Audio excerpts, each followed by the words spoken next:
tú has estado en muchas ocasiones, por tu forma de ser, por la forma en la que planeaste la vida, por las decisiones que tomaste y por el hecho de tener muchos años, has estado muchas veces en vidas muy distintas. Y entonces me dijo, quédate en mi cuarto. Me entregó su cuarto. Y yo me dediqué a leer. No te puedo creer. Te lo juro. El día que fui a ver a Borges, encontré una chica. O sea, como quiero hacer énfasis en que estamos hablando de que uno vive muchas vidas, no muchas etapas. ¿Y cuál es la diferencia, en mi opinión, entre vida y etapa? Y es que yo no sé si yo alguna vez te he dicho esto, pero yo hago mucha identidad contigo. No, yo jamás me sentí viejo. Que esta idea de cambiar el mundo se parece a un dogma. Ah, mucho. Es pesadísima. ¿Quieres hablar de eso? Si quieres, claro. No se puede ser prekantiano después de haber estudiado Kant. Puedes recuperar la ingenuidad, pero ya es otra ingenuidad. Como que en el fondo estamos cuestionando la idea de que uno vino a hacer algo importante. Si logro el último día de mi vida entender eso bien, gané la vida. Boom.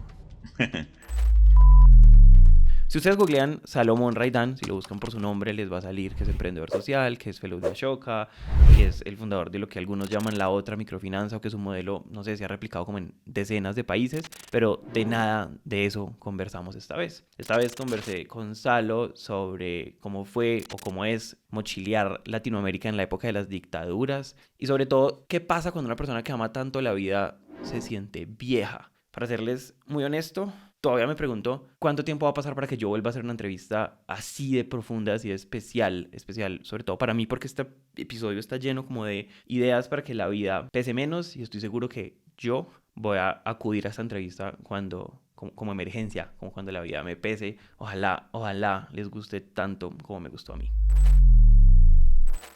Hace ya rato me leí un libro que se llama La vida de 100 años, que básicamente como identidad y trabajo, algo así, en la época de la longevidad. Y una de las cosas que, además de cosas muy interesantes que un día como discutimos haciendo como en serio clavando en el libro, una de las cosas que más recuerdo y repito del libro es como que cada vez va a ser más normal que una persona como que tenga como 3, 4 o 5 vidas muy distintas, tal vez desde el punto de vista profesional. Y así yo creo que eso sí sea verdad que va a pasar. Yo recuerdo mucho leer esto y pensar en Salo, pensar en ti. Tú tienes razón, esto ha sido... Yo creo que todas las personas que envejecen, por suerte, que han logrado envejecer, que es un privilegio, este, pasan por muchas vidas y cada vez más va a ser, pero de eso tocamos ahorita. Yo creo que se va a hacer más evidente que la vida tiene esas etapas muy marcadas. Uh-huh. Hay nuevas maneras de vivir y de eso podemos conversar, pero para hacer un poquito un recuento, es cierto, yo pasé de una vida inicialmente Mm. pueblerina a mudarme a Caracas, donde tuve una infancia muy bonita, porque era una infancia en una urbanización como clase media, y entonces, bueno, jugaba con los amigos en la calle, por supuesto, hacía las cosas que todo Uh-huh. el mundo hacía, pero yo la llamo esa la etapa del béisbol. Yo jugué béisbol Uh-huh. como un loco muchos años, hasta el punto que representé al estado donde vivía jugando nacionales de béisbol. Porque como muchas cosas en mi vida, yo he sido terriblemente apasionado por hacer las cosas, y Uh-huh. entonces cuando algo me gusta me dedico. Yo llegué a ser tan natural con un guante de béisbol que era prácticamente con lo que comía, con lo que caminaba. Tenía un guante de No te béisbol puedo todo creer. el tiempo. Ok. Eso fue una etapa de primaria. Luego apareció una cosa fuerte que fueron las drogas Uh-huh. en una adolescencia muy temprana, muy temprana. En mi caso fue muy temprano. Eh, no eran drogas tan fuertes en ese momento. Fundamentalmente eran marihuana y algunas cosas que habían por allí, pero no eran tampoco que generaban tanto nivel de dependencia. Ese fue un tiempo peligroso, corto, por suerte. Vi morir muchos amigos, fundamentalmente ¿Verdad? no por la droga, sino por los accidentes de tránsito con la Ok. droga, porque era marihuana y moto. Eran dos cosas que iban como muy acompañadas y entonces muchos de ellos murieron en eso. Una lástima, jóvenes preciosos, muchachos brillantes que por una tontería, una marihuana de un día y un acelere en una moto, pues se les quedó la vida allí. Luego vino una etapa muy, muy reflexiva de encierro y siempre la cuento porque se la debo mucho a mi hermano mayor. Fue un tiempo muy duro para mí y yo me escapé de la casa y me fui a vivir en una construcción que había por donde yo vivía. Estaban haciendo un centro comercial y ahí los celadores, los cuidadores, que en Venezuela los llamamos watchmen, como watchmen, Ujú. tenían unas casitas y yo me metí ahí y pasé. Hasta que mi hermano me fue a buscar, me encontró y me dio una paliza, lo cual nunca me había ocurrido a mí. Mi papá nunca nos pegó ni nada. Entonces mi hermano me encerró en su cuarto. Mi hermano era un tipo ya formado políticamente, de izquierda. Me encerró en su cuarto y me dio una paliza. Me dio golpes, pues. Pero luego, cuando terminó, se puso a llorar. Él, no yo. Entonces, Ujú. fue una cosa muy chocante. Él estaba a punto de irse a Chile. Le faltaba apenas unas semanas. Era la revolución de Allende. Era el momento en donde toda América Latina y la izquierda de América Latina veía una puerta para salir de la izquierda comunista y entrar Mm. al socialismo, a la idea de ese romántica de un socialismo bonito. Y Allende representó eso en ese momento y una disparidad con el Partido Comunista que era tan autoritario y tan sectario, ¿no? Y entonces mi hermano me imagino que estaba en una situación emocional muy difícil en ese momento porque le tocaba irse de la casa por primera vez, casarse e irse, era una cosa. Mm. Entonces él se puso a llorar y lo que hizo fue abrazarme y bueno, y entonces me dijo, quédate en mi cuarto. Me entregó su cuarto y me dijo que estaba lleno de libros, que yo no leía nada. Y me sacó un Ok. libro, me sacó un libro y era La madre de Gorky, un libro que los comunistas leían mucho, porque hablaba de la revolución rusa. Y entonces él me dio el libro y yo me dediqué a leer. Y nunca más cambió. De ahí para adelante los libros fueron siempre mis compañeros, ¿no?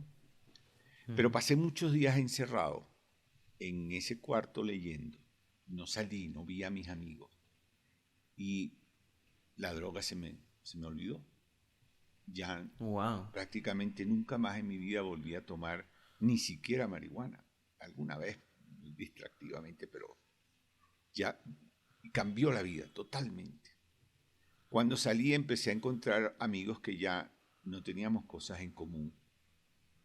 Eh, Empecé y me encontré otro gran amigo en la escuela, en el Ajá. colegio, que ha sido mi amigo desde siempre, cuyo papá era, había sido vicepresidente de Bolivia, pero estaba perseguido por la dictadura.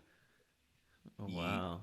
este amigo es un escritor conocido, Juan Lechín, mi hermano. Y Juan y yo nos hicimos amigos y empezamos.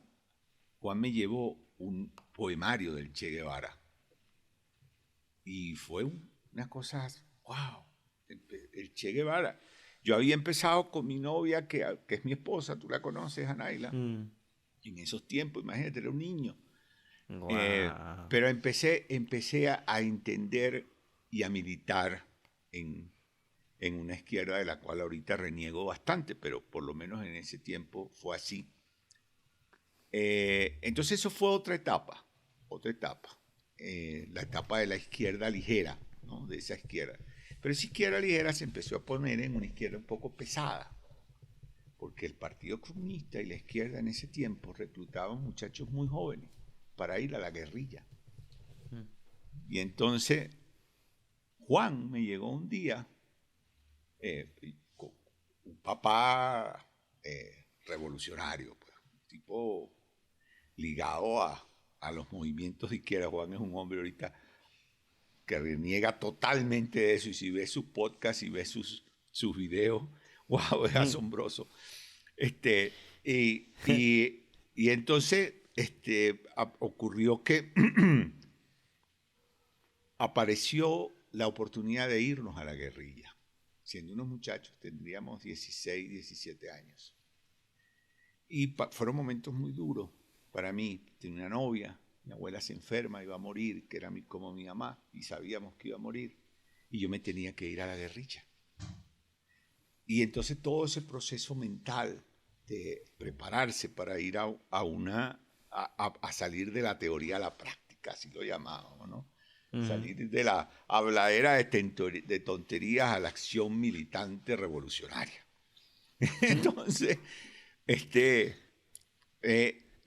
era una cosa muy planificada, duró varios meses en que se planificara, y tuvimos que ir a unas sesiones de entrenamiento y tal, pero yo no tenía mucha información porque quien la tenía era Juan, quien tenía los contactos era Juan.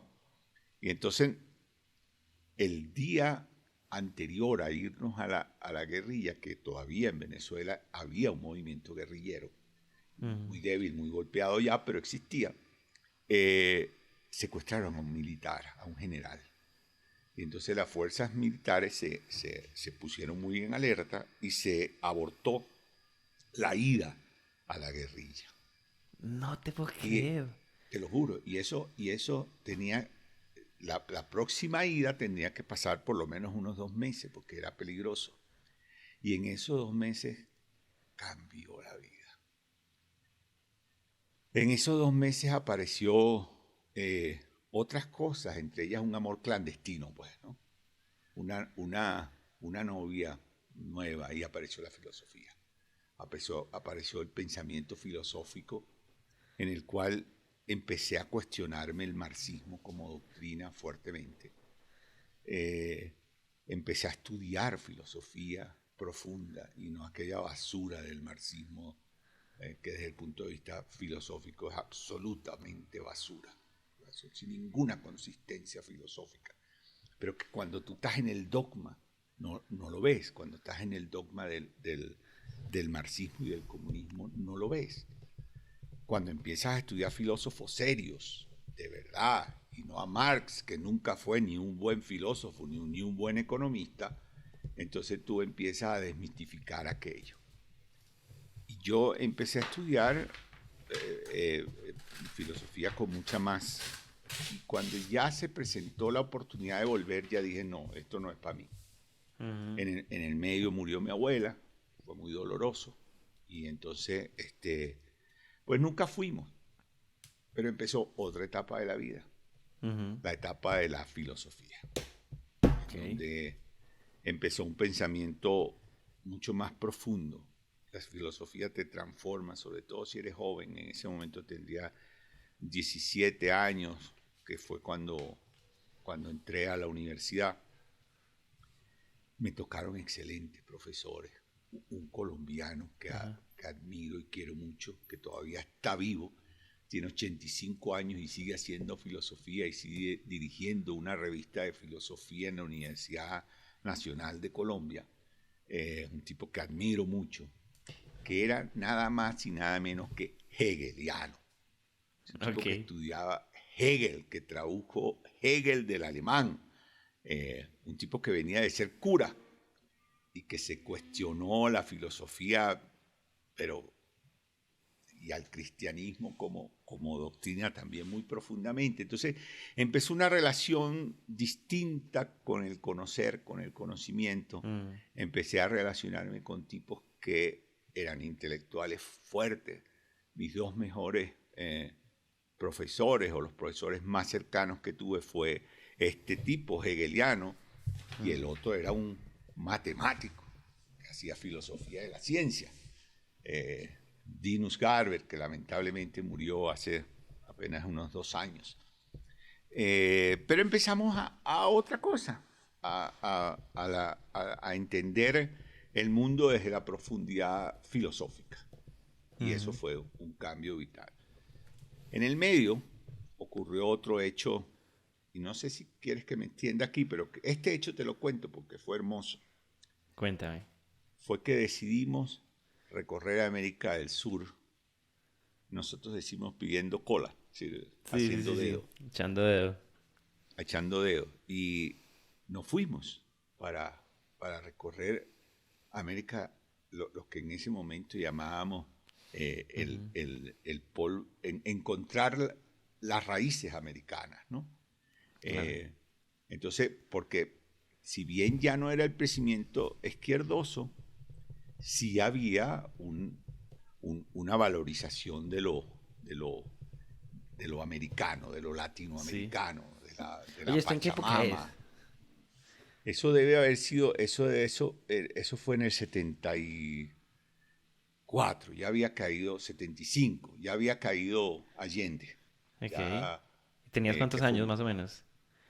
yo tenía cuando se empezó a planificar el viaje, tenía 17 años, lo recuerdo muy claro porque no tenía permiso para viajar y se lo tuve que pedir a mi papá para poder sacar Ajá. pasaporte y tener visa para posibilidades de viajar.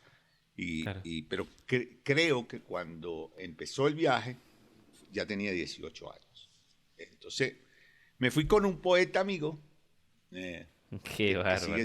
sigue siendo poeta, sigue escribiendo. Después se volvió bastante conocido en Venezuela como poeta, Miguel Márquez. Y nos fuimos tres amigos, uno al cual nunca había conocido sino hasta el momento en que nos montamos en el primer autobús, Lino, Miguel y yo. Un viaje fascinante que me cambió la vida para siempre. Ujú. La primera parada fue en los Andes venezolanos, cogimos un autobús que nos llegó hasta los Andes venezolanos y de ahí empezamos a pasar a Colombia por la frontera a, a, y empezamos a rodar América Latina. Pero eran tipos, Lino era un ingeniero muy cuadradito en su Ujú. pensamiento, yo un tipo más bien de ideas filosóficas tal, y Miguel era un poeta. Llegamos a Bogotá y bueno, empezamos, Bogotá era una ciudad, te va a sonar duro, pero Bogotá era un pueblo realmente. Era Ujú. una Bogotá muy, eh, digamos, muy rural todavía, Claro. ¿no? Y en esa época el contraste con Caracas seguro era mucho más evidente. Era absoluto. Contraste era Caracas era la ciudad moderna, grandes autopistas. eh, Claro. Bogotá era un pueblo andino, un poco más grande, con el frío, la cosa. Seguimos en un viaje muy extenso por el sur de muchos meses, muy lindo. Eh, pero cuando estábamos en Quito, en Lima, estaba Juan Lechín, que se había ido de Venezuela a vivir a Lima. Y el papá Ujú. estaba escondido en Lima. Entonces fue volver a la izquierda, a una izquierda, porque Juan todavía estaba allí.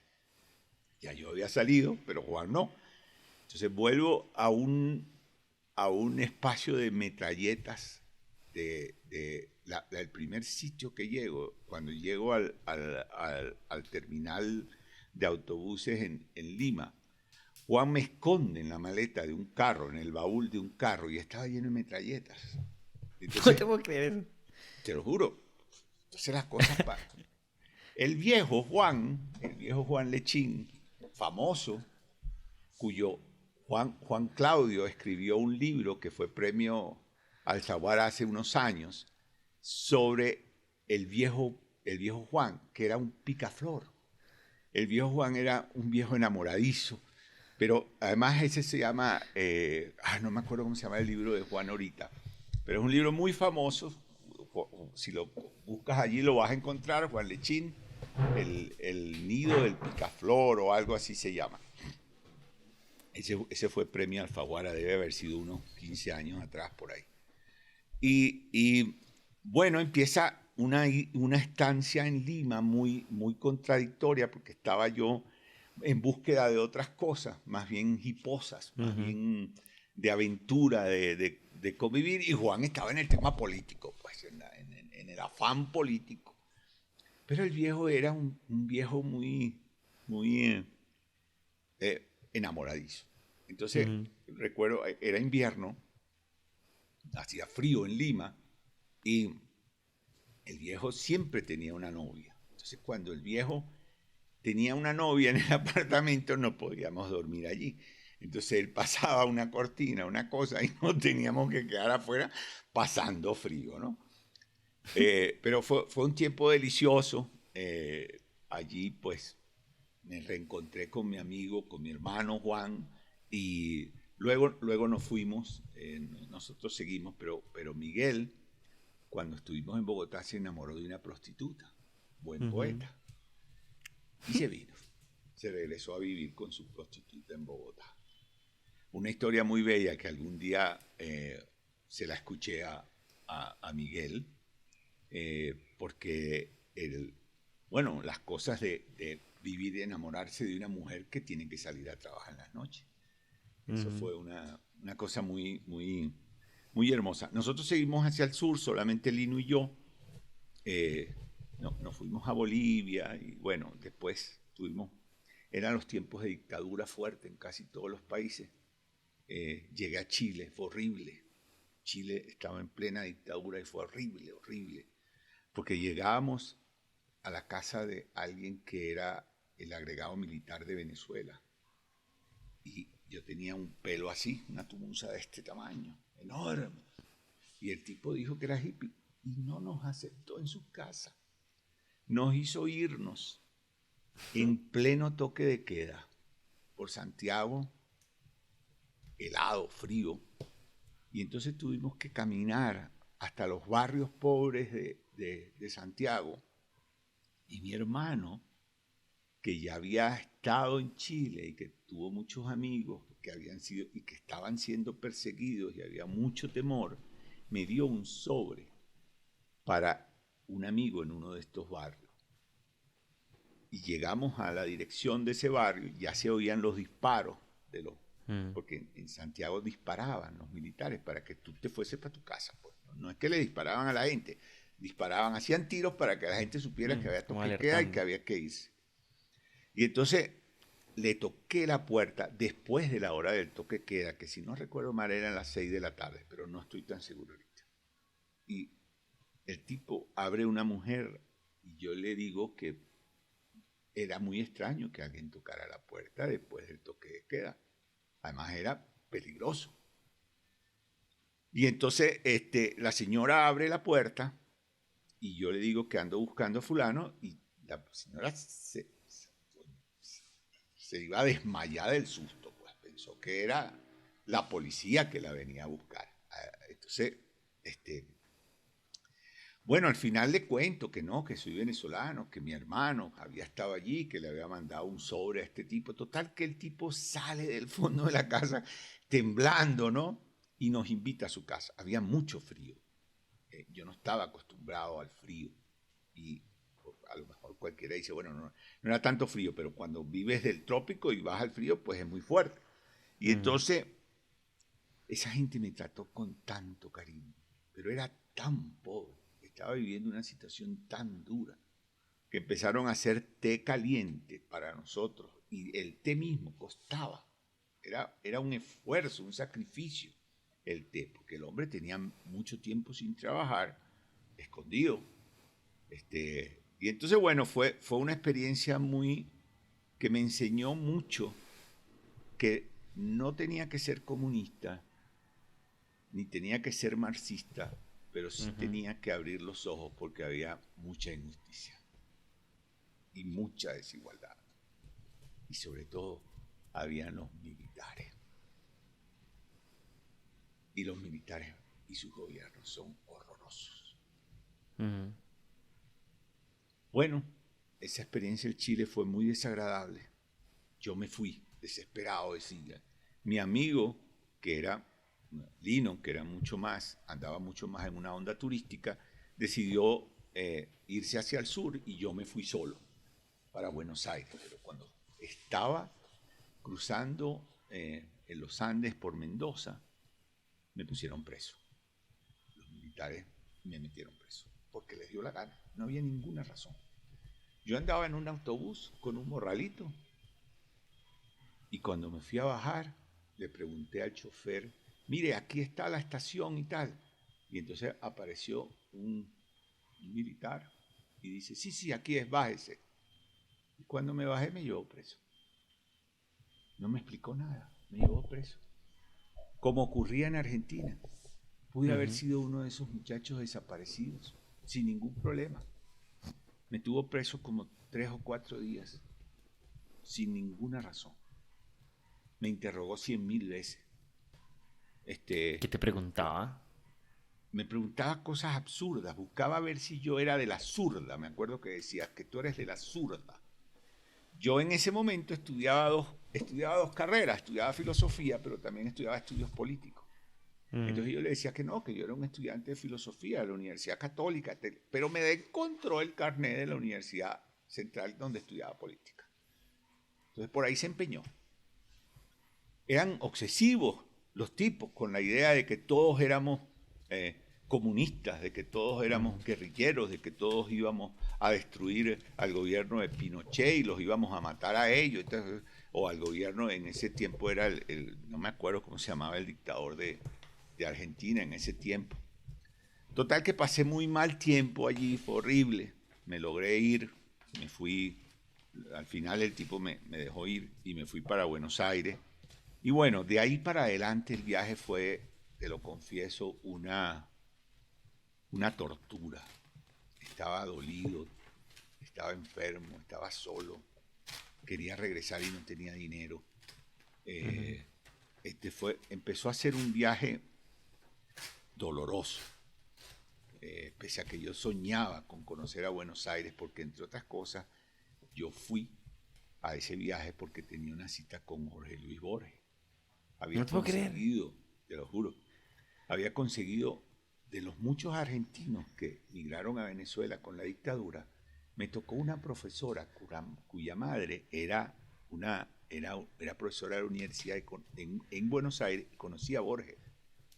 Y yo le pedí que me cuadrara una cita. Esa es una historia muy bella. Te la puedo contar, pero es una historia muy Sí, extraña. cuéntamela, no, rápido, pero cuéntame. Bueno, yo conseguí esa cita y el viaje al sur fue con la idea de encontrarme a Borges, En que busca de Borges. Ajá.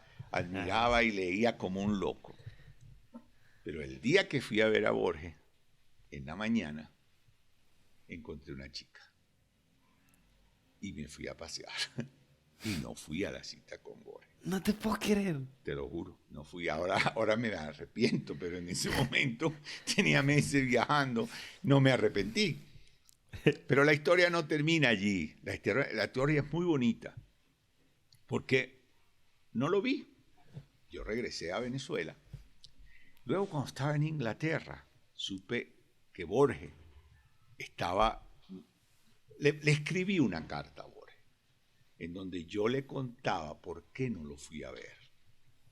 Y entre una y otra cosa le decía algo así como que, bueno, entre sus naderías y los senos de una compatriota suya, escogí la carne, pues, escogí lo que tocaba escoger. Yo esa carta se la envié a Borges, pero yo jamás recibí respuesta, ¿no? Nunca recibí respuesta. Lo bonito de la historia es que muchos años después, cuando Borges murió, yo escribí una nota muy linda que publiqué sobre lo que había significado Borges para mí como escritor y sobre lo que había sido esa cita que no cumplí. Y alguien que leyó esa nota en el periódico tenía una columna muy bella en uno de los periódicos en Venezuela. Y entonces escribió públicamente que él estaba por abandonar su columna y que él quería que yo la heredara, porque esa historia le pareció encantadora. Era, uy, ¿cómo se llamaba él? No recuerdo su nombre ahorita. Él murió hace tiempo. Total que bueno, tenía una columna, se llamaba Garúa, era bella. Pero bueno, total que nunca más yo no seguí con esa alumna, pero sí escribí mucha poesía en ese tiempo, por lo que significó la muerte de Borges. Ujú, ¿Por qué caímos allí? Regresé a Venezuela ujú. y cambió la vida nuevamente. Ok. Ya regresé a Venezuela, yo había abandonado la carrera de filosofía, pero cuando regresé, este profesor que era matemático y este profesor colombiano me sentaron un día y me dijo, tú no puedes dejar la carrera, tienes que terminar, no te falta nada, tienes que terminarla. Y entonces se ocuparon de mí, de que no perdiera el año. Y realmente, pam, terminé graduándome en filosofía. Ahí cambió la vida. Ya después me fui a Inglaterra y bueno, se volvió otra vida. Pero, insisto, la Ujú. vida va dando saltos muy importantes. Salo, te quiero preguntar algo. Porque una de las... Me parece, o sea, como que quiero hacer, o sea, como quiero hacer énfasis en que en que estamos hablando de que uno vive muchas vidas, no muchas etapas. ¿Y cuál es la diferencia, en mi opinión, entre vida y etapa? Y es que Juan, o sea, es que en realidad en cada una de estas que tú me estás narrando y que yo sé que nos podríamos quedar y me dan muchas ganas, pero quiero ir avanzando, de eso se trata, o sea, en ese momento de eso está ocupándose tu mente no está armando la vida completa y planeando qué va a pasar con Salo a los 60 y pico, está ahí de frente como si de eso se tratara todo. Uh-huh. Y tú has estado en muchas ocasiones por tu forma de ser, por la forma en la que planeaste la vida, por las decisiones que tomaste y por el hecho de tener muchos años, has estado muchas veces en vidas muy distintas y eso y en momentos muy distintos de la vida, eso ha sido todo. A mí me dan ganas de preguntarte, esto suena bobo, pero a mí eso no me ha pasado tanto. Yo he tenido un par de vidas, pues yo tengo 30 años, yo soy muy joven. Entonces, ¿eso cómo se siente? ¿Eso cómo se siente cuando uno empieza a repetir esta idea de yo sé que estoy metido de frente en algo, pero supongo que empieza a haber una conciencia de que una vida no es para siempre? No, no tenemos esa conciencia. Lo que vivimos lo estamos viviendo como si fuese, o al menos yo, lo Ajá, último. Es decir, tú lo dices, uno está sumergido en esa vida. No está ajá, pensando que va a venir otra. Está en la que está. No, no es cierto que esas no son simples etapas. Depende cómo la vivas. Si tú no vives claro. el presente y si no vives con pasión lo que te toca vivir, pues a lo mejor estás pensando en que viene mañana y pasado mañana. Pero cuando la vida Ajá, que estás viviendo te apasiona, pues es la única que tienes. Ya ni siquiera te acuerdas mucho de la anterior. Estás en la que estás. Y eso es la palabra pasión. Esa es lo ujú, que hace que vivas el presente. Te apasiona lo que estás viviendo. Claro que tienes una conciencia de que hay más etapas y de que posiblemente venga otra. Pero ujú, si eres apasionado con la vida, pues es la que estás viviendo. Es esa. Esa es la vida en ese momento. ujú. Me encanta. Salo, yo quiero preguntarte algo. ¿Qué pasó primero? ¿Este revolcón que te dio la vida en la pandemia? ¿O mirarse al espejo y decir, de pronto estoy viejo? No, no, no. La pandemia fue, entre otras muchas cosas, y en estos días he reflexionado mucho sobre lo que fue el tiempo de la pandemia, para mí y para muchos. Eh, la pandemia me mostró la vejez, nunca la vi antes. Yo me encontré la vejez en la pandemia. Cuando la pandemia yo a lo mejor tendría, en ese momento tengo 68, tendría 65, 64 y Ujú. pico. Es una gran diferencia. Pero no, jamás me sentí viejo. Con la pandemia me encontré la vejez de frente. Y empecé a ver que sí era cierto, que ya no era el mismo. Me lo hizo sentir inicialmente la sociedad, porque te hace sentir primero los mayores de 65 años, les da COVID, están muertos. Esas fueron las primeras cosas que ocurrió. Es que ahora no lo recordamos, pero fue horroroso.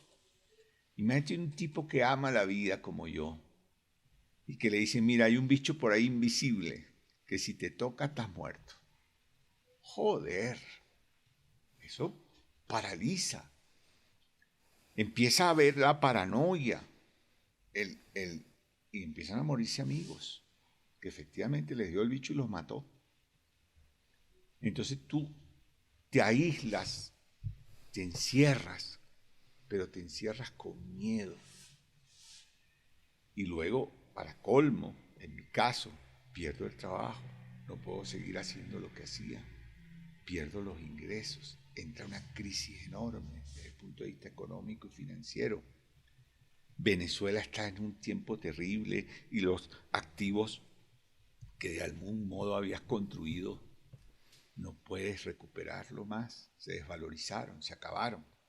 Y todo el esfuerzo económico que habías hecho, y yo creo que lo hice bastante bien, porque yo he enseñado educación financiera muchos años y entiendo que uno debía invertir, guardar, y todo eso de librito lo hice. Pero me agarró una cosa que no estaba prevista nunca. Y empieza el drama de sobrevivir como migrante.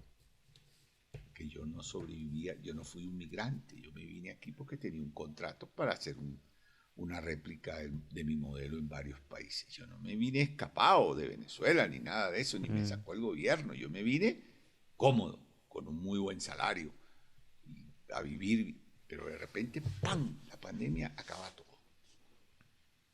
Y empieza una lucha en donde la sociedad lo primero que te dice, tú eres viejo. Y tú dices, oye, yo tengo talento, yo todavía tengo capacidades. No me importa, tú eres mayor de 55 o 60 años. Coño, vale, mira, pero yo he sido esto, y le muestras y he tenido éxito como emprendedor y he hecho. No. La planillita dice que si eres mayor de 60 no te podemos contratar. Y entonces no solo te encuentras viejo, sino que por primera vez sentí lo que era discriminación. Mi mamá era negra y mi abuela era negra, pero yo no fui discriminado, porque en Venezuela pues no era muy fuerte eso. Y clase media, educado en Inglaterra, esas cosas no te afectan mucho. Pero de repente empieza una discriminación por algo que tú ni te cuenta te diste, porque eres viejo. No solo es que no te dan trabajo, es que ya no te quieren escuchar más. Ya sientes que no tienes nada que aportar. Y tú te ves a ti mismo y dices, coño, pero hace un año me llamaban, me invitaban a hablar, a dar conferencias, y ahora no sé nada, ahora soy viejo. La pandemia agudizó eso de una manera impresionante, porque además a los viejos había que recluirlos y esconderlos. Y los viejos tuvimos que escondernos, porque nos moríamos. A lo mejor no lo recuerdas, para ustedes los jóvenes vivieron la pandemia desde un lado distinto. Nosotros los vivimos desde el horror, desde el miedo a la muerte. Acuérdate, por ejemplo, que no habían ventiladores y las noticias que habían respiradores para que la gente sobreviviera. Y la noticia que habían eran los cadáveres los están sacando a la calle. Así, recuerdo Perú. Y entonces, y además, todo mayor de 60 años es prácticamente imposible que salga de eso. Tienes pavor. Entonces, no solamente es no consigo trabajo, tal, no sé cuánto, sino que la sociedad empezó a poner a los viejos en un rincón para que no se murieran. Los hijos los resguardaban, uno mismo tenía pavor y se resguarda. Entonces, la pandemia fue horrorosa desde el punto de vista psicológico hace muy poco. Ayer, con mi terapeuta, me dijo, tú lo que tienes con la pandemia es, porque en algún momento pensé no hablar contigo, Juan Pablo, porque dije, no estoy en condiciones emocionales para hablar sobre ese tiempo. Mm. Y hablé con mi terapeuta y le dije, mira, después de hablar con Juan Pablo he tenido momentos de ansiedad duros, fuertes, y me he sentido muy movido. Y entonces me dijo, eso es fácil, eso es, ¿cómo que se llama? Postraumático, ¿cómo es? IPT, ¿cómo es que se llama eso? Sí, eso es eso. No es un trauma como la guerra, pero fue un trauma. Y los traumas renacen en los momentos, porque la mente las empieza a vivir sin la temporalidad, sin encontrarse que eso efectivamente pasó. Y tuve que ponerme a hacer ejercicios para conversar hoy contigo. Ejercicios de reflexión, de permitir sentir el miedo, de dejar que el miedo me invadiera, el miedo a la muerte, a la soledad, porque no solo era que te morías solo. No te podía ir a ver nadie. Ibas a estar en un centro hospitalario donde nadie podía ir a verte. Y conocí historias de gente que había muerto así. Más lo horroroso que era, sin poder respirar y solo. Es de las peores muertes que uno se puede imaginar. Y esa era la muerte de la pandemia, en los primeros tiempos, después cambió. Entonces, claro, ese trauma estaba allí y afloró después que hablamos. Y tuve que empezar a trabajarlo para poder conversar contigo. Inclusive, esto puede ser parte de una terapia, que significa dejar que ese trauma se exprese. No lo ocultes, no lo tapes, déjalo que se exprese, vívelo. Pero entiende qué pasó. Ya no está allí. Salo, para una persona con la energía tuya, que para quienes estén escuchando no hayan entendido, pues parece, o sea, yo siento que o sea, tú eres como una llave que está abierta de energía y que desborda siempre, o por lo menos esta siempre ha sido como la imagen o la sensación que me has dado en las veces que hemos compartido, que hemos pensado proyectos, que hemos hecho cosas. ¿Cómo se siente haber sentido esa energía? O sea, uno tener esa energía por dentro y sentirse desempleado. No es tanto el desempleo como el despreciado. Sí. Eso es lo discriminatorio. Ya tu voz no tiene peso. Ya tú no tienes nada que decir ni que aportar. Porque bueno, yo nunca fui empleado tampoco. Entonces, como empresario, tú haces tus cosas. Pero es el sentir. Y fue una cosa que ya ahora no pasa tanto. Creo que también se combinó con la pandemia, porque nos ocultaron a los viejos. Y entonces fue un poco... Yo lo resolví de algunas maneras, o creí resolverlo. Una fue que me puse a correr. Yo corrí un maratón de 12 kilómetros en mi casa, en mi apartamento. Y luego cuando pude salir a la calle volví a correr 12 kilómetros. Y busqué maneras de hacer el ejercicio físico que me liberara un poco de la presión mental que significaba que ya no te escucha nadie, que no tienes ingresos, que tus activos se acabaron y que estás en un país que no es tu país.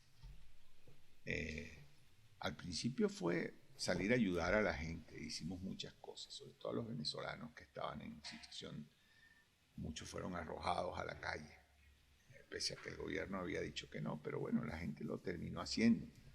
Muchos se encaminaron hacia Venezuela en una ruta terrible, caminando desde aquí hasta la frontera para tratar de pasar a Venezuela. Muchos las autoridades venezolanas los agarraban y los encerraban en una supuesta cuarentena, pero que era terrible. Entonces al principio eso te motiva y te ayuda, pero luego empiezas a sentir en tu propia carne bueno, la cosa no está bien para mí tampoco. Mm, Ya no estoy en posibilidades de ayudar, sino ayudarme a mí mismo. Eh, pero la verdad es que si te confieso, lo más doloroso es sentir que ya no tienes voz, ujú, que no hay quien te escuche. Y eso no solo es injusto y doloroso, sino que representa una manera de ver la vejez muy, muy poco empática. mm, Y desde allí, de algún modo, me he dedicado también a, a apoyar esta que llamamos la nueva longevidad, a cambiar la narrativa, a hacer mostrar que no somos decrépitos, que se puede ser viejo o mayor de edad y se puede seguir siendo muy útil para la familia, para la sociedad, para los amigos, para la vida.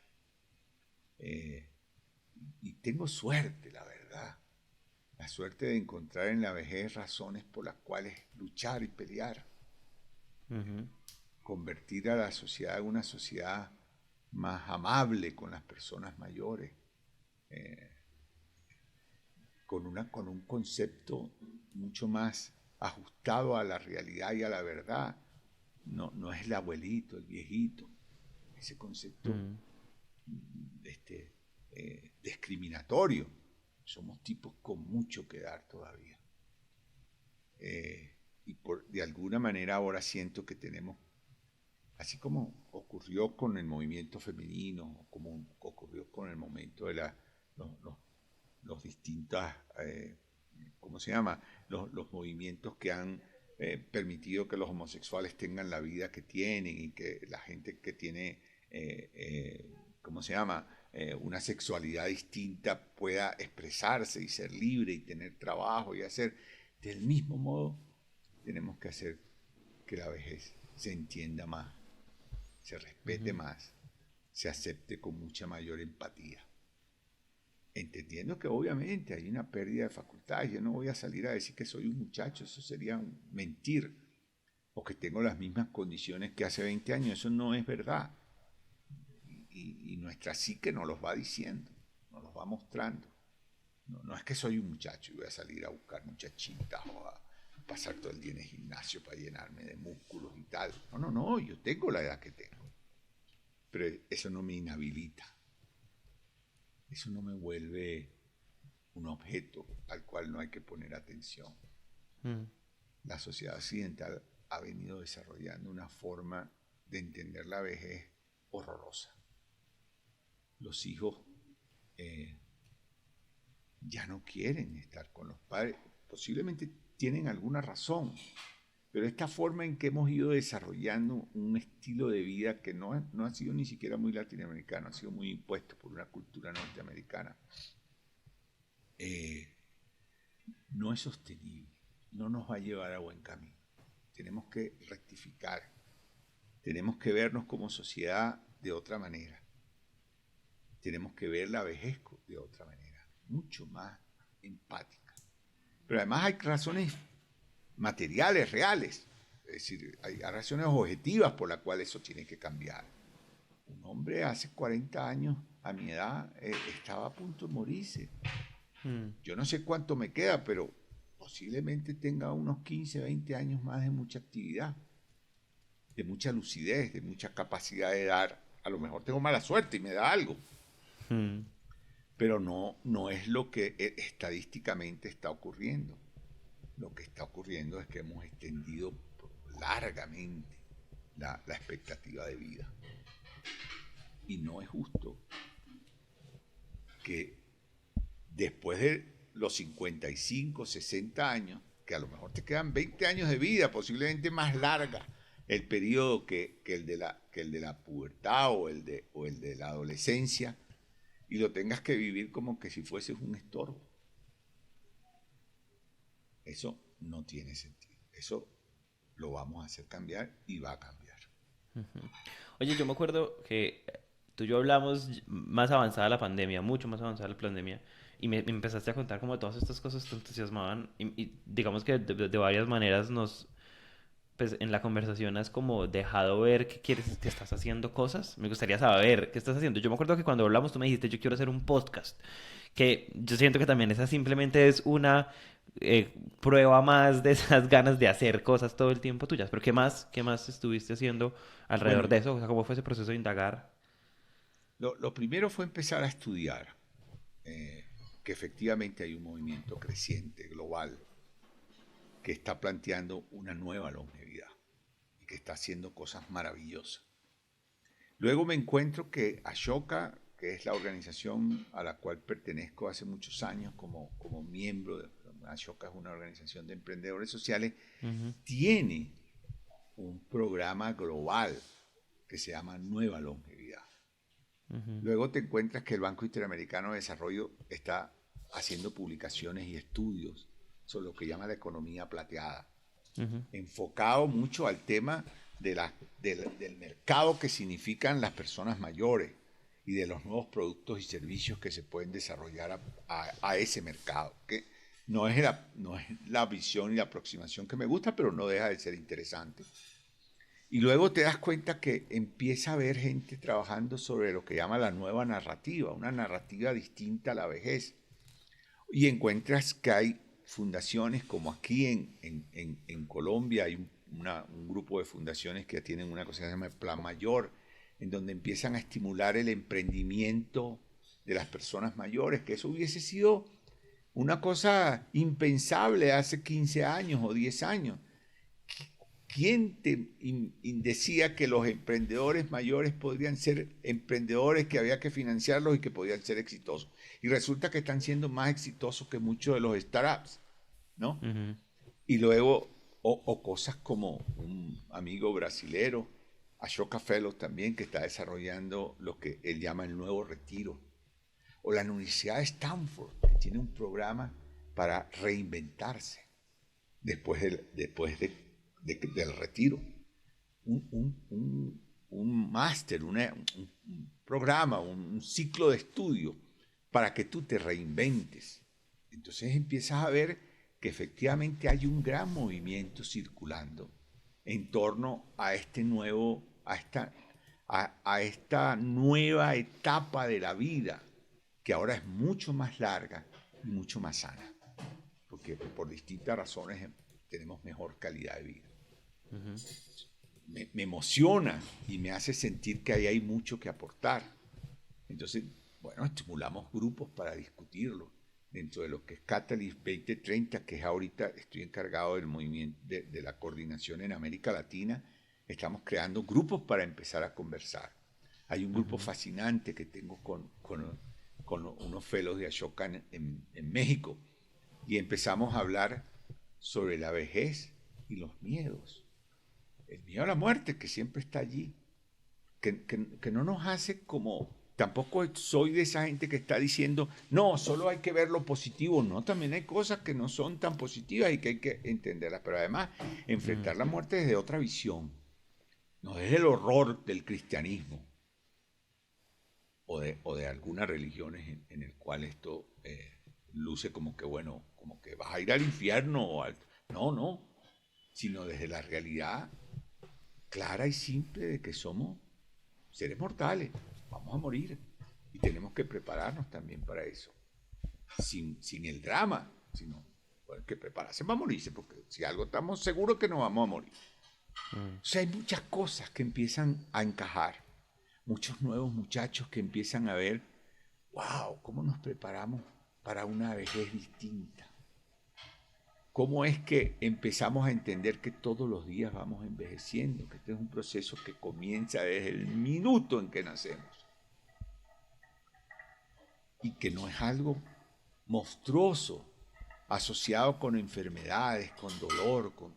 Claro que eso existe, pero existen viejos muy felices y existen mm, viejos muy sanos y existen viejos con una vida sexual rica y existen viejos con un estado mental esa narrativa, ese miedo a la vejez, hay que cambiar.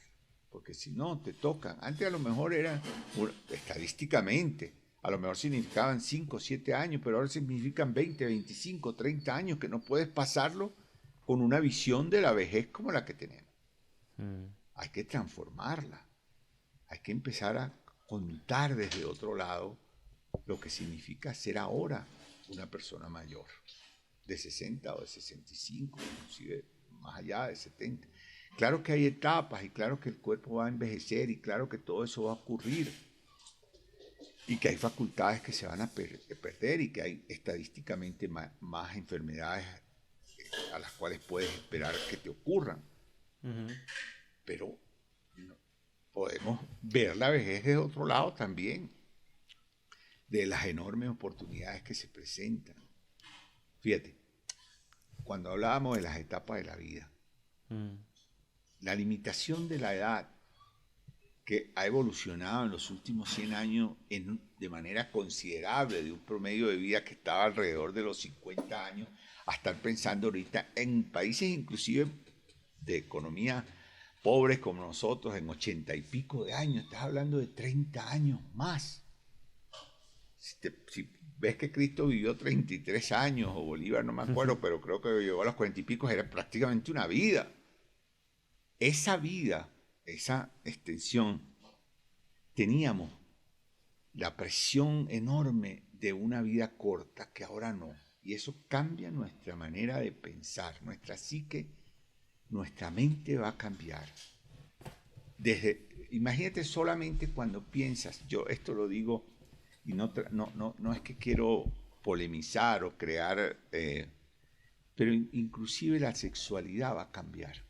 ujú, Ya no estamos obligados a tener que casarnos a tal edad o tener hijos a tal edad. Esa presión, esa tiranía del tiempo se empieza a extender y se va a extender mucho más.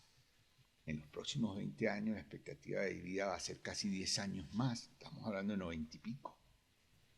Entonces empieza a expresar tu sexualidad de manera distinta, posiblemente en etapas muy distintas.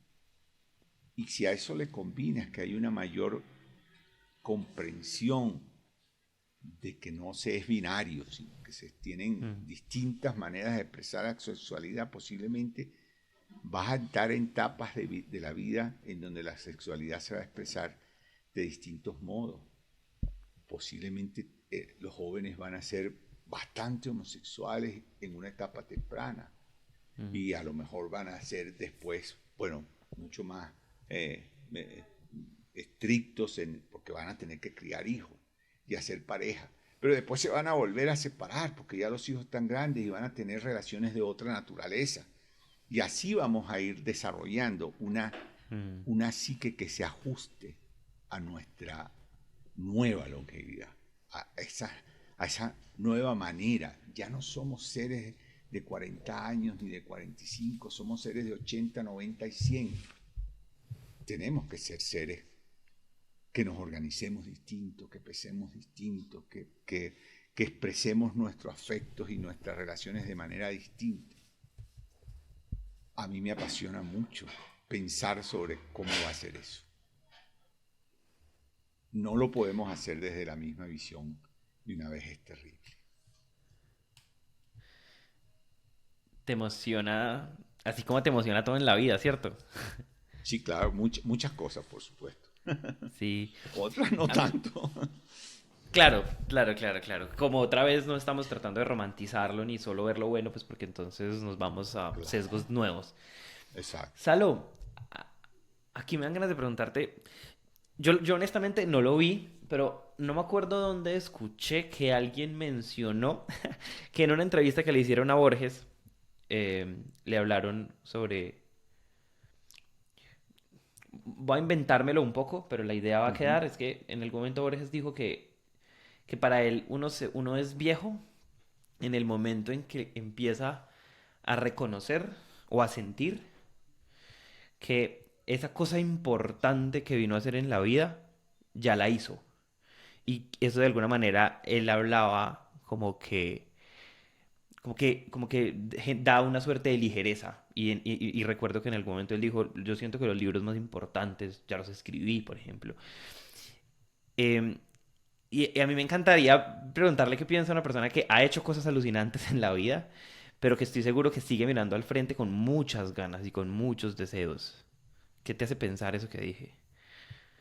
Pues lo primero es que no sé si Borges, no recuerdo nunca que, Pues que pero no. seguramente sí, porque eso es como cuando uno dice una frase Bolívar, dijo tanto que seguramente la dijo, pues no, uno no sabe, o las inventaron tanto que igual están Puede allí. ser.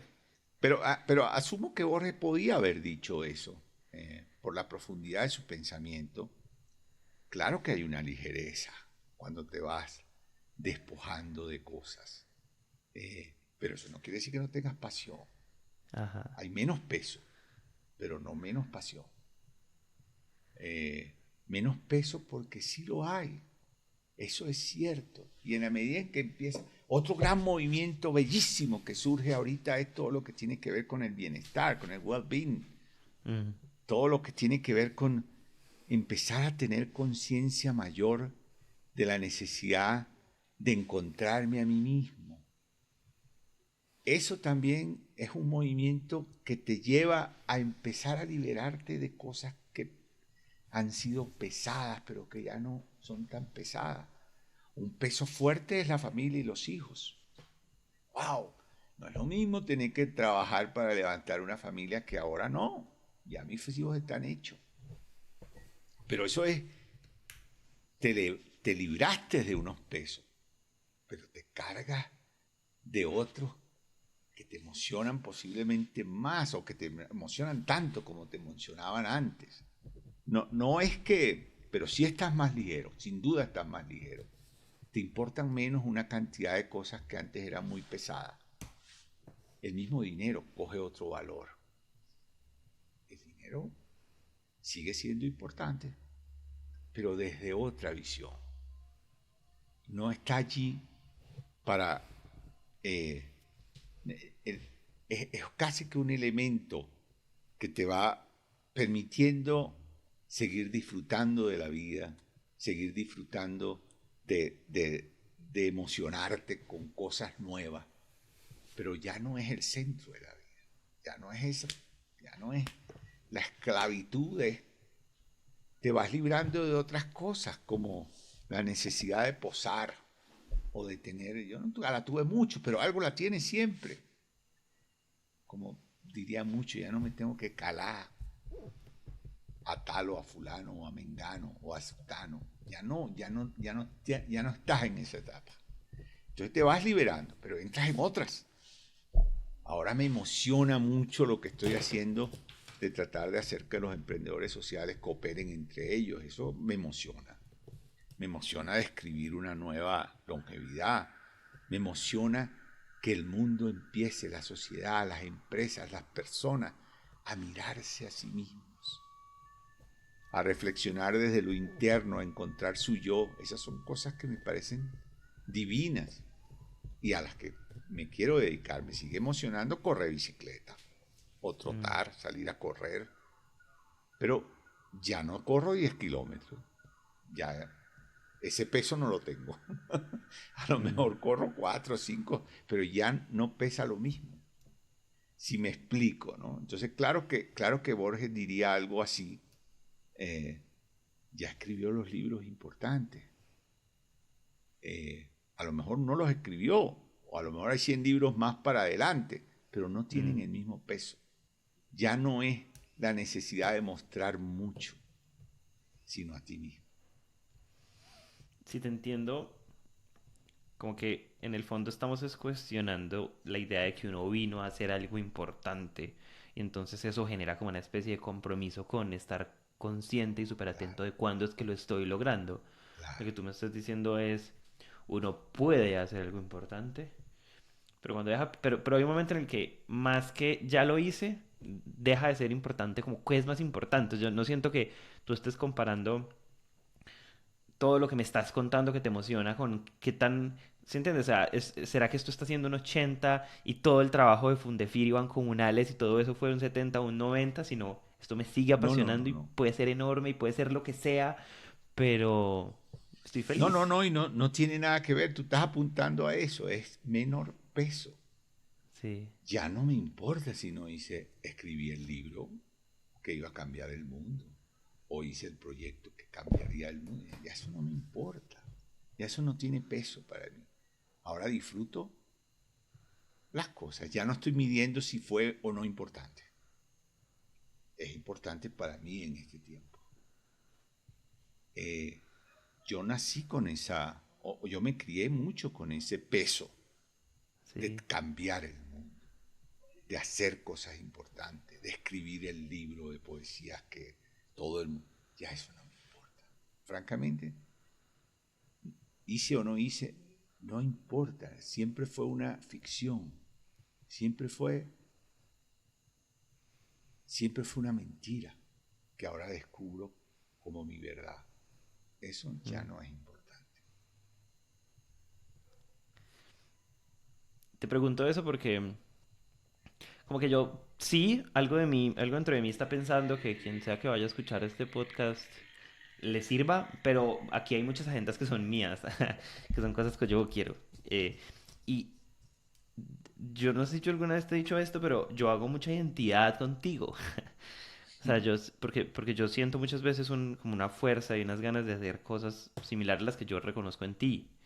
Y muchas veces, o sea, yo te he escuchado a ti decir algunas veces como de yo necesito alquilar como 3 vidas para hacer todo lo que me imagino, como volver a vivir varias veces. Y yo he tenido esa sensación, porque yo siento que hay cabezas que tienen eso.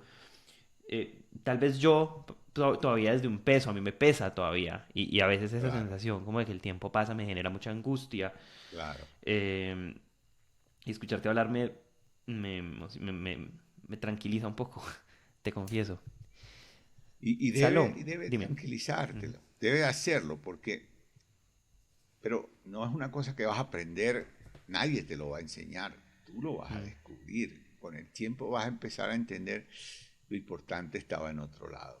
mm, Pero hay que vivirlo, es decir, Borges tuvo que haber pasado por el sufrimiento inicial para poder escribir los libros. Ya después no le mm. importó, pero ese sufrimiento existencial pues lo tuvo y qué bueno, porque le permitió ser lo que fue. Pero el tiempo te va enseñando que no es tan importante. Oye, tú hace un momento, hace rato de la conversación, me hablabas de lo que pasa cuando uno empieza a acercarse a las ideas como dogmas. Y me lo dijiste en clave de el marxismo, por ejemplo, como un dogma. Yo a veces creo, Salo, que esta idea de cambiar el mundo se parece a un dogma. Ah, mucho. Eh, y ahí has Es estado tú. pesadísima. ¿Quieres hablar de eso? Si quieres, claro, es muy pesada. Es una responsabilidad que asumiste y que ni siquiera la pensaste bien. Nosotros lo que nos hemos movido en este mundo del emprendimiento social, hemos sido como superhéroes. Nos pusieron la bandera de superhéroe, el uniforme de Superman que hay que salir a combatir, a luchar, a transformar, a cambiar el mundo. Francamente es bastante insensata esa posición, pero fue la que tuvimos. Y no me quejo en el sentido de decir que esa nos motivó y nos movió mucho tiempo. Ahora la veo en perspectiva y me gustaría que los jóvenes no la vieran del modo que yo la vi. No tiene sentido. El, el mundo cambia, el mundo cambia. No hay que estarlo empujando tanto. La vida tiene su dinámica, la sociedad se desarrolla por fuerzas que son absolutamente inconscientes también. No hay que empujar tanto. Hay el concepto hegeliano del espíritu universal. Cada vez lo entiendo más. Cuando estaba joven no lo entendía mucho.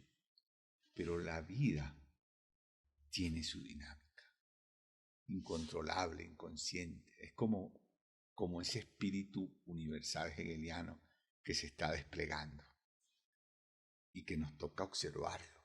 Y ser una partecita allí.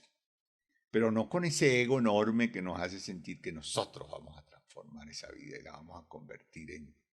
Oh, eso es una arrogancia que no tiene sentido. Pero tiene sentido para vivirla en una etapa de la vida. Con el tiempo te das cuenta que es una arrogancia, una, una manera de verte desde el ego, pues. La vida tiene sus formas. En la medida en que más la entiendes, sin entenderla del todo, te das cuenta que hay un movimiento transformador esencial. Es como una fuerza que se va desplegando, que desconocemos mucho y que lo que nos toca es participar de ella, disfrutarla, entender ese movimiento, entender que no lo entendemos, saber que no lo controlamos. La mayoría de lo que ocurre en la vida no está en nuestras manos. Las cosas más importantes de la vida no están mucho en nuestras manos. Devenir con eso, aprender a vivir con eso, es un trabajo de sabios, muy complejo. No siempre y no muchos llegan. Ojalá tenga yo la oportunidad de aprender un poquito, de aceptarme como lo que realmente soy, un ser muy pequeño, limitado, que tiene que disfrutar hasta donde pueda la maravilla que fue vivir, o que es vivir. No más que eso. Si logro el último día de mi vida entender eso bien, gané la vida. Además de que, como nos lo cuentas, es una ilusión y es una arrogancia vivir desde ese dogma, como tú me lo has dicho algunas veces, pesa también. Eh, y eso se siente después, eso te cobra factura. Claro. ¿Nos quieres contar un poquito cómo lo viviste tú? Hubo una experiencia que ocurrió hace unos 7 años, 8 años calculo. Cuando yo me vine a Colombia, pronto me di cuenta que volver iba a ser muy difícil. Yo no me vine a Colombia escapado, ni jubilado, ni escondido, ni nada de eso. Yo me vine a Colombia a desarrollar un proyecto que iba a volverme a los 2 años, 3 años. Pero temprano me di cuenta que eso no era real, que Venezuela iba a cambiar de una manera drástica y dramática, que yo posiblemente no iba a regresar. Eso me provocó mucha angustia, mucho rechazo, mucho dolor.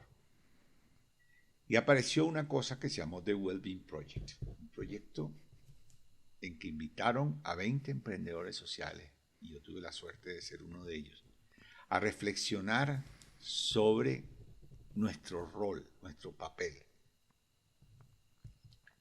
Y lo primero que encontré fue que todos veníamos con la carga del superhéroe encima. Pues. Todos cargábamos la capa de Superman montada. Pero esa capa es de acero puro. Eso pesa como el demonio. Entonces, y te das cuenta que estás viviendo ni siquiera una vida que tú escogiste, sino un rol que la vida te puso y que tú decidiste cargar. Esas reflexiones empezaron a hacerme ver, oye, yo ni siquiera pensé bien esto, yo ni siquiera sentí que yo era Superman y de repente tengo una capa y empiezas a liberarte de ella. No solamente por no cambiar el mundo tal, sino que empiezas a entender que tú eres una pequeña fracción dentro de un universo que se despliega a sí mismo, diría Hegel, un espíritu que se piensa a sí mismo y se desarrolla. Y nosotros somos un pedacito de cosa que anda por allí. Y empiezas a perder la arrogancia de creer que tú realmente tienes la fuerza para cambiar eso. Te liberas. Y en ese sentido sí, con el tiempo, y otra gente lo hace sin el tiempo, hay gente mucho más sabia muy temprana que empieza a librarse de ese peso y a entender la vida desde una profundidad que en Occidente, bueno, no, sería mentira decir que en Occidente, pero que a mucha gente le pesa. No es lo mismo, yo siento que cuando veo a mis hijos, por ejemplo, yo tengo un hijo que está en Tailandia, que es un tipo que disfruta tanto la vida, todo. No tiene esos complejos intelectuales míos, esas Mm. necesidades de eso, de ser superhéroe, de demostrar. Ese es un tipo que disfruta lo más mínimo y lo más importante. Disfruta todo. Yo siempre digo, ese tipo está diseñado para la alegría, está diseñado para saber vivir. Yo, y voy a usar una frase de Borges, yo me enredé en naderías y me dejé comer el coco por un mundo muy intelectual. No me arrepiento, me he enseñado una barbaridad. Pero entre las cosas que me ha permitido aprender es que somos menos importantes. Es como relativizar la trascendencia de uno y todo, y eso como un aligerador. Hemos hablado mucho de aligerar, pero creo que te ha pasado Pero un montón. piénsate a ti mismo, esa carga que te has puesto, Ajá. o que la vida te ha puesto, o que tú mismo te estás poniendo un nivel de exigencias cuando llegues más adelante y tienes suficiente lucidez y sabiduría, vas a decir sin duda, ya escribí el libro importante, o no lo escribí. Y vale lo mismo. Entonces empieza desde temprano a quitarte esa carga. No esperes llegar tan lejos. Ajá. Porque uno cree que esa carga es la motivación. Claro que hay una fuerza ahí detrás. Pero la motivación puede ser otra. Vivir bien, vivir feliz, Ajá. vivir la vida con la simplicidad del que te está naciendo, con la simplicidad de quien dice, wow, esto es un despertar a cada día, a cada momento. Es una escogencia tuya. Y eso no lo aprendí sino tarde, ojalá tú lo aprendas temprano. Ese Mm. peso es tuyo, tú decidiste cargarlo, tú te lo puedes quitar. Mm. Y puedes vivir una vida sin el tormento, sin la tiranía del Ajá. trascender. Uf, la tiranía del trascender. Salo, nosotros, es que yo sé que si empezamos a hablar si empezamos a hablar como de Fundefir y de bancomunales y de todas esas cosas, pues ahí nos metimos en eso solito es un agujero negro. Pero ayúdame a entender algo. Como que para que la gente entienda, tírate en 2 minuticos como qué hacen, qué fue lo que creaste y el alcance que tuvo, como a dónde llegó. Y ya después te pregunto algo. Me parece sorprendente no haber hablado en todas estas horas de Qué vacunales. dicha, ¿no? ¡Qué A dicha, mí qué me encanta alegría! eso. ¡Qué alegría! Eh, Ese es un tiempo. Eh, eh, pero yo me siento feliz de que logramos hacer eso y logramos que mucha de la vida de la gente mejorara en un grado pequeño, pero mejoró. Ujú, Eso es objetivo, eso lo hemos medido, eso lo hemos visto. Eh, y la verdad es que ahorita eso no está muerto, está ujú. reviviendo, pero ahora con una cosa que no teníamos antes, con tecnología. Sí. Y eso es interesante. ¿Qué hemos hecho en 2 minutos? Nosotros logramos hacer que la gente se financiara a sí mismo, que el concepto de crédito estuviera muy ligado al de ahorro, que el ahorro es la necesidad importante de la familia, pero el ahorro tiene elementos psicoemocionales muy complejos y nosotros desarrollamos un método que estimula que la gente pueda ahorrar al mismo tiempo que consigue crédito sin necesidad de aparecer banca tal, no sé cuánto, sino que la gente lo puede hacer ellos mismos, en su comunidad, con su familia, con sus compañeros de la iglesia, con sus compañeros de la escuela, con sus compañeros del trabajo. Es un método simple para que la gente se logre autofinanciar a partir de sus propios ahorros. ¿Qué importancia tiene? Bueno, hay educación, hay de algún modo acceso a un dinero de forma económica, tal, eso es correcto.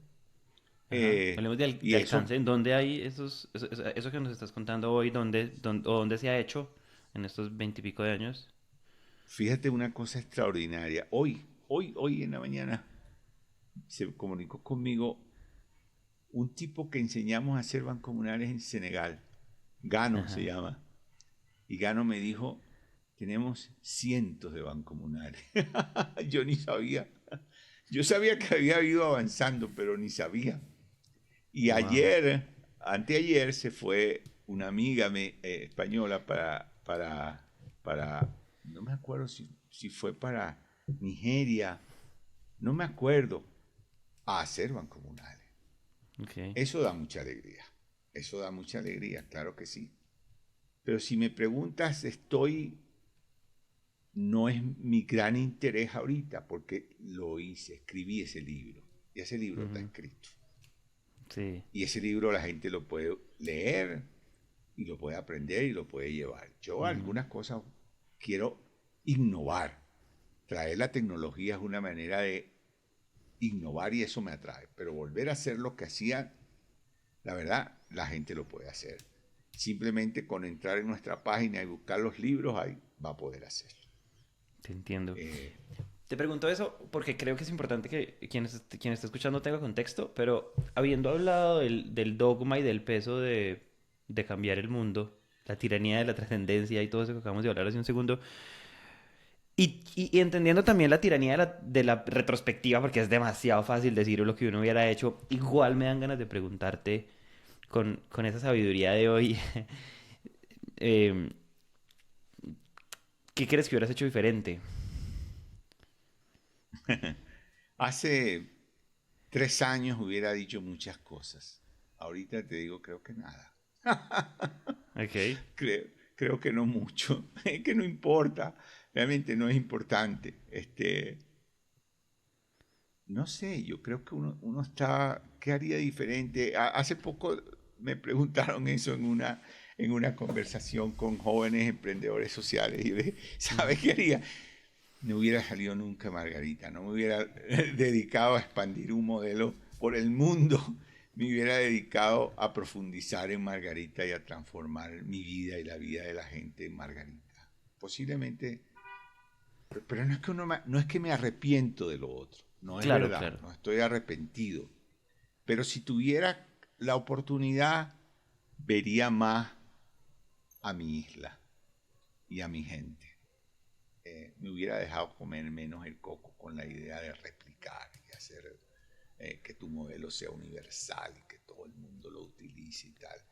Tal vez hubiera diseñado de manera más simple para que efectivamente todo el mundo lo utilizara sin tener yo que estar presente o sin tener yo que estar involucrado. Y me hubiera dedicado más a entender, a compartir, a vivir con el pescador, con la mujer que hace la empanada, con, con la gente que está en mi isla. Eso, seguramente en este momento me sentiría, wow, caminar por la playa, sentir que el pescador que viene y te saluda es tu amigo. Eso sería muy rico. Boom. Salo, ¿tú cómo crees que ha no sé si ha cambiado? O sea, para mí tú en todas o sea, con todas las etiquetas que te has puesto, desde emprendedor social hasta, bueno, todas las etiquetas que has tenido, yo siento que tú igual nunca has dejado de ser filósofo. Pero si yo No se tengo que puede. explicarlo, yo no sabría cómo explicarlo. ¿Cómo sientes tú cómo formalizas tú tu rol como filósofo? No se puede dejar de ser filósofo una vez que tú... Yo no soy filósofo, estudié filosofía, pero yo lo explico en esta frase. No se puede ser prekantiano después de haber estudiado a Kant. Si tú estudiaste a Kant, no vuelves a ser ingenuo con el Mm. pensamiento. No hay manera. Tú puedes ser que vuelvas a desarrollar una ingenuidad sabia, pero no primitiva. Wow. No se puede. Después que tú has leído a Hegel, es como decir que uno va no va a entender un tipo de poesía o la literatura. Si después que lees a Borges, la literatura cambió, dejó de ser virginal, porque la literatura de Borges es profunda. Uno no puede leer Los Inmortales y volver y pensar en la mortalidad como si no hubieses leído ese libro. No se puede. Si tú entendiste o medianamente entendiste a Kant, entonces no puede ser prekantiano. Y así es la filosofía. Una vez que ella te viola, que ella te embarga, que te vuelve suyo, ya no hay manera de echar atrás. Entonces, claro que siempre, pero no hay que estudiar filosofía ni ser filósofo. Es cuando tú profundizas el pensamiento, ya no eres ingenuo con eso. No importa qué estudiaste. Cuando tú haces una primera reflexión profunda sobre lo que es tu rol en esta vida, tú, después de esta conversación que tuvimos, en la cual tú expresas con mucha sinceridad: a mí la tiranía de la trascendencia me pesa, ya tú no puedes echar para atrás. Ya no hay para atrás, ya eso te quedó en el coco y de ahí para adelante va a ser otra cosa. No sabemos cuál, y qué maravilla que no sabemos cuál, pero va a ser otra cosa. Entonces no ser filósofo, como quien dice, es cuando tú tocas el pensamiento profundo, ya la ingenuidad se perdió. Si uno no puede Y ni si desver ni despensar. claro, no puede. Puedes recuperar la ingenuidad, pero ya es otra ingenuidad. Ya no es virginal, ya ha sido violada por el Sí. pensamiento. ¿Sabes lo que es una ingenuidad madura? Bueno, yo asumo que tú puedes decir, por ejemplo, me quito el peso y empiezo a vivir la vida de manera simple, pero esa simpleza no es ingenua. Esa simpleza es el resultado de un tormento. Llegaste a la simplicidad después de lo complejo. Esta otra simplicidad es dialéctica, en el sentido de que se tragó ya a la simplicidad ingenua y vas a una simplicidad profunda. ¿Te queda Wow. claro o no? Sí, sí, sí, sí, me queda claro. Creo. Creo que te digo en una semana, cuando esto termine Bueno, como de pasar el cuerpo. para mí tampoco me es tan claro, pero bueno. Oye,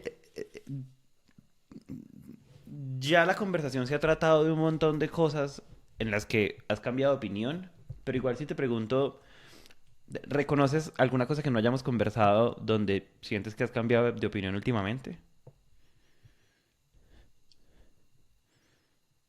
Eh, yo creo que yo maduré algunas ideas. No necesariamente que cambié de opinión. Ujú. Maduré algunas cosas. Algunas frases, por ejemplo, en las cuales nunca creí tanto, se han vuelto mucha más verdad. Una cosa es tonta, sencilla, que hemos oído 1000 veces. Escuchar decir, el amor es la fuerza más poderosa. Yo sé que el odio es poderoso, pero repensarla y sentir que el amor es la fuerza más poderosa me ha ocurrido en los últimos tiempos. Revalorizar el amor como una fuerza, wow, increíble. Pasar por el tormento del odio, de la desesperación, de la tristeza, y rescatar el amor, ya no ingenuo, ya no de una frase vacía, sino de una vivencia. De algún modo te hace sentir que valió la pena el infierno. Y eso es un poco repensarlo. Todos oímos desde chiquito, el amor es la fuerza universal, el amor, pero no suena por aquí, no sale por aquí. Cuando pasas por el infierno y la vives y la rescatas, ya no ingenuamente, repiensas el amor como la fuerza poderosa que es realmente salir de una batalla muy bien librado. En ese sentido, no es que ha cambiado de opinión, es que ha repensado cosas. Porque tampoco era que la opinión era antes de un modo o de otro, es que vas madurando cosas, las vas reenganchando dentro de tu propia vida y dentro de tu propia mente. No, alguno pudiera decir, la ajustas. Sí, no pasa nada. La ajusto para un objetivo claro, sentirme mejor en la vida. No importa que lo reajuste. Dice una amiga que siempre dice, la moral es muy reacomodativa. La moral siempre se ajusta. Es normal que la ajustes, porque tú necesitas encontrar que estás viviendo con felicidad. O sea, lo de lo que hemos conversado, que ha estado muy amplio, pero delicioso. ¿Nos quisieras recomendar libros, películas, poemas? No generales, de esto que ¡Wow! hemos hablado, como para que alguien se lleve algo. Yo te voy a, es difícil, pero hay unas recomendaciones de algunos libros muy viejos, pero que yo amo. Sí. Hay un libro que me cambió mucho, que se llama A Blue Pale Dot, creo que se llama un pequeño punto azul. Mm. Es un libro de Carl Sagan, De Sagan. Sí. Carl Sagan, que hizo, que fue cuando lograron hacer que girara la onda espacial y tomara la foto de la Tierra. Y ese pequeño punto azul, él escribió un libro que a mí me fascina. Fue mi libro de mesa de noche siempre, porque me calma enormemente. Cuando te sientes parte de ese universo enorme, que es un poquito de polvo de estrellas, pero que todos estamos hechos de la misma materia, calma, baja las angustias, te da sentido de realidad. Entonces, ese libro yo se lo aconsejaría a todo el mundo. Es un libro viejo, ya debe tener como 40 años, no me acuerdo. Eh, pero es un libro que a mí me transformó, hizo sentir la pequeña motica que somos en el universo. Pero además un universo que ahora empiezo a ver de una manera distinta. No lo veo lejano. Ahora cada vez más me siento conectado a todo. Es una misma fuerza que se despliega. Ahora cada vez más siento que es una misma, es como, como un suspiro que está en todas las filosofías, pero que jamás lo había entendido. Todas las filosofías hablan de un neuma, de un soplo, de un aliento que todos compartimos. Y ese libro me hace sentir ese aliento. El otro libro que no puedo dejar de nombrar, porque yo fui un fanático de Borges por mucho tiempo, es Los Inmortales. Entender la inmortalidad, entender el tiempo, la mortalidad, que somos seres mortales, nos cambia la vida, nos pone en un presente y nos hace dejar la ilusión de encontrar la inmortalidad. Ese es un libro genial en donde alguien encuentra un río que lo hace inmortal. Y en ese mundo encuentra que los inmortales son unos trogloditas que no tienen estímulo, que la vida puede ser lo mismo, pasar un día o 1000 años. Y entonces nos hace, el resto del tiempo lo pasa buscando el río que le devuelva la mortalidad. Porque nosotros estamos hechos del tiempo. El tiempo de Heráclito está presente siempre. Ese río insensable de Heráclito nos hace ser lo que somos, los humanos que somos. Entonces cualquiera que crea, que tenga la ilusión de la inmortalidad debe leerse el libro de Borges para coger mucho sentido de lo que es el tiempo en nuestra vida. Películas, Los Puentes de Madison, me encanta esa aventura secreta, ese mundo paralelo de una vida distinta, de una mujer que encuentra una oportunidad eh, de cambiar la vida un rato. Esa historia me fascina. De algún modo, eh, una historia, una mujer que encuentra en un amor una ilusión pasajera, eh, pecaminosa. Me fascina esa película. Pues no sé, tampoco es que podría decirte muchas, pero esas tres son suficientes. Sí, sí, sí. Esas tres y esta conversación son suficiente trabajo y información que digerir. Salo, yo no tengo más preguntas hoy. Y si las Ah, tengo, pues te escribo y volvemos a hablar. muy bien. A mí siempre me encanta hablar contigo. Yo tengo un especial aprecio contigo. Y bueno, siempre que quieras yo estaré feliz de conversar contigo.